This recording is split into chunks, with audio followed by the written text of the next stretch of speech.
Qui avait envoyé les bérets rouges au stade? Qui avait mobilisé les bérets rouges pour se rendre au stade? Vous êtes nombreux à vous poser cette question. Vous êtes nombreux à m'avoir posé cette question. Dans cette vidéo, nous vous disons tout. Suivez.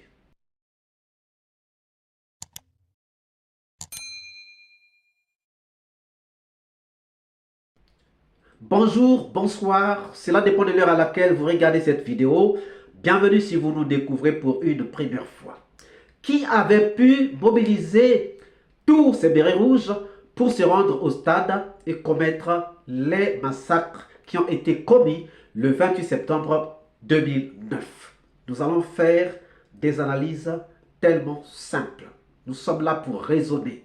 Nous allons raisonner, nous allons analyser le plus simplement possible et vous allez comprendre. Il faut d'abord partir du comportement ou partir de la compréhension de la personne de Dadis Camara. Oui, il faut tout d'abord comprendre qui était Dadis Camara avant d'aller loin. Dadis Camara était le tout-puissant en 2009. Dadis Camara n'était pas n'importe qui. Dadis Camara n'avait peur de personne. Si Dadis Camara a pris le pouvoir devant Toto, devant Konaté, c'est qu'il n'était pas n'importe qui. Si Dadis Camara a déjoué Ousmane Konté, qui était son patron, qui l'avait engagé, qui l'avait montré le rouage, qui lui avait demandé de travailler, d'amasser un lobby tout autour de lui, si Dadis Camara avait pu le déjouer, c'est que Dadis Camara n'était pas n'importe qui. Pas n'importe qui. Nous vous laissons d'abord suivre ces quelques extraits pour essayer d'avoir une idée de Dadis Camara. Et nous revenons dans la suite. Suivez. C'est la politique. Quand on parle de l'achat, du rachat d'une usine, c'est une politique. C'est la politique. Aujourd'hui maintenant, on a des gens qui sont sur notre dos. Tu es couché, tu es tranquille. C'est encore plus grave que la politique. C'est le machiavélisme. C'est la politique. C'est la subversion. Est-ce que Super Bobo a parlé de la politique? Il a parlé clairement et nettement. Il n'a même pas pris ton exemple. Il a pris sur tous les Guinéens.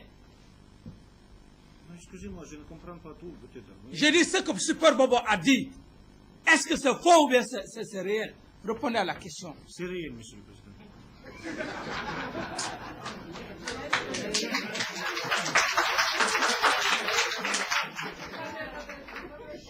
Vous savez, il faut qu'on soit honnête. Il y a un des syndicats qui a parlé. C'est la France qui a colonisé la Guinée. Mais même le Français, les Français qui nous ont colonisés, à l'usine là-bas, les Français nous ont aidés. À leur temps. Et c'est pour cette raison, je dis, ta situation risque de disloquer les relations à cause de cette usine, à cause de ton attitude. Cependant, le peuple de Guinée reconnaît la Russie de l'Union soviétique. Mais à cause d'un seul individu, le Super Bobo, il a parlé clairement. Ce contrat fait, aujourd'hui on a des problèmes. L'État n'a rien. Et ce n'est pas vous qui avez construit cette usine.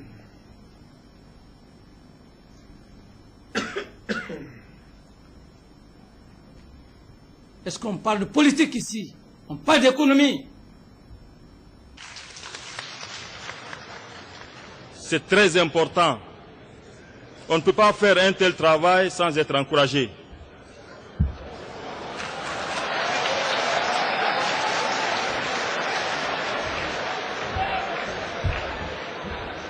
Bon, je crois que c'est de la démagogie que tu viens de faire. S'il vous plaît, la douane. D'abord, vous savez que même c'est avec les civils. Suivez, suivez, suivez, suivez, je suis très sérieux. Venez là, arrêtez-vous là. Vous savez que je suis beaucoup gêné avec les civils. Je suis beaucoup gêné avec les civils. Je suis obligé de me soumettre, je suis obligé de les dorloter. Maintenant, le statut, c'est moi qui l'ai décidé lorsque nous sommes venus à la douane. Je ne signe plus le statut. Vous venez donc de suivre ces extraits pour avoir une idée de ce qui était ou de qui était Dadis Camara. Personne donc ne pouvait oser faire quelque chose d'aussi grave de lui-même. C'est impossible.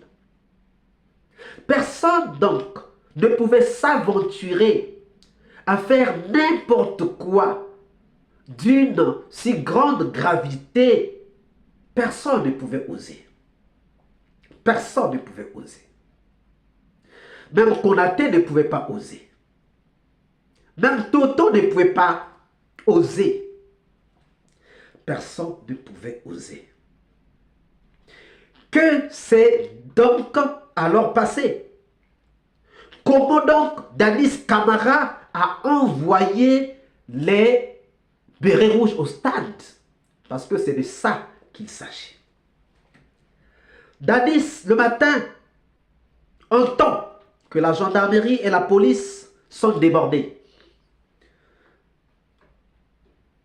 Pourtant, ce matin-là, déjà les Théodores ont infiltré des gens au stade. Parce qu'ils savaient que ça pouvait déborder. Ce n'est pas pour rien que Marcel avait beaucoup bu avec les recrues de Kaléa au camp Alpha Yaya le 27 septembre 2009. Le plan était déjà là. La nuit, Dadis a voulu négocier avec Sidia Touré. Ça n'a pas marché. Le matin, on lui dit que ça a commencé à déborder au stade. Ça a commencé à déborder. C'est là où il va se dire que la police et la gendarmerie ont démissionné. Pourquoi? Parce que la police et la gendarmerie n'ont pas pu contenir la foule. Dadis va donc appeler Tchèque Moro. Dadis va appeler Tchèque Moro et va lui demander d'aller au stade. C'est là où Tchèque Moro arrive. Et puisqu'il est envoyé par Dadis, Tchèque Moro va parler à Ousmane Camara et à Baldé. Finalement, ils vont lui céder le commandement. C'est à partir de là que Tchèque Moro va commencer à appeler les Goumou. Parce qu'il faut maintenant mettre sa brigade aussi dans le jeu. Il appelle les Goumou qui arrivent. Il appelle les Kalonzo entre parenthèses. Je mets entre parenthèses Kalonzo parce que jusque-là, ce n'est pas encore trop sûr. Mais on va regarder. Alors, Tchèque Moro donc arrive. Il prend le commandement, il appelle aussi les siens pour être sur le terrain. Or, Dadis pense à cette phrase qu'il a dite à Sidia Touré. Il faut respecter l'autorité de l'État. Donc, Dadis se dit que si ces gens-là se sont entêtés, c'est qu'ils sont en train de manquer du respect à l'autorité de l'État, c'est qu'ils sont en train de me manquer du respect à moi, Dadis Camara. Donc, il faut les mater. Le pouvoir est dans la rue, il faut les mater. C'est là où donc Dadis va se dire, la gendarmerie et la police ayant démissionné, Tchekboro avec son petit groupe ne pourra pas arriver à mater tous ces gens-là. Pendant que Tchekboro est au téléphone pour communiquer à Dadis ce qui est en train de se passer, Dadis active donc le plan qui était en sourdine. Dadis active le plan qui était en sourdine. Posez-vous la question de savoir qui pouvait mobiliser autant de gens de plusieurs camps différents pendant que les militaires sont casernés. Est-ce que même Toumba pouvait s'hasarder? Est-ce que même Konaté pouvait s'hasarder? Est-ce que Toto pouvait s'hasarder? Personne. Le plan était déjà là. Il fallait donc l'activer. S'ils avaient demandé aux militaires d'être casernés, c'est pour les avoir au moment précis, au temps voulu. Les avoir au camp. C'était simple.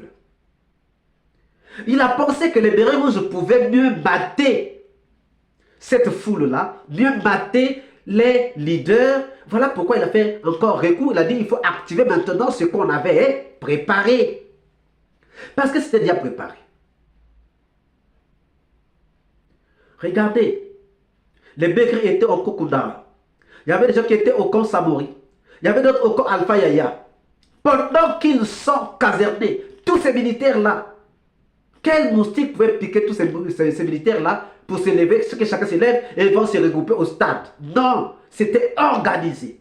Et les ordres sont venus de Dadis Camara, parce que personne d'autre ne pouvait le faire. Il suffit de faire des analyses pour comprendre. Il suffit de raisonner pour comprendre. Nous ne sommes pas des moutons. Nous sommes dotés d'une capacité de raisonnement, d'une capacité de réflexion, d'une capacité d'analyse. Et nous comprenons ce qui se passe. Nous concluons à notre niveau que c'est Dadis lui-même qui avait envoyé les bérets rouges au stade. Quant à vous, que pensez-vous? Qui a pu réunir ces gens? Qui a pu mobiliser autant de gens, autant de militaires, des camps différents, pendant qu'ils sont concernés, pour qu'ils se rendent tous au stade connaissant Dadis de ce temps-là? Donnez-nous vos réponses dans les commentaires. Si cette vidéo vous a plu, je vous prie de bien vouloir laisser vos pouces bleus, de commenter, de partager. Si vous n'êtes pas encore abonné, c'est le moment pour vous de vous abonner afin de ne rien rater de tout ce que nous allons prochainement publier. Quant à moi, pour ce soir, je vous dis à très bientôt. Ciao!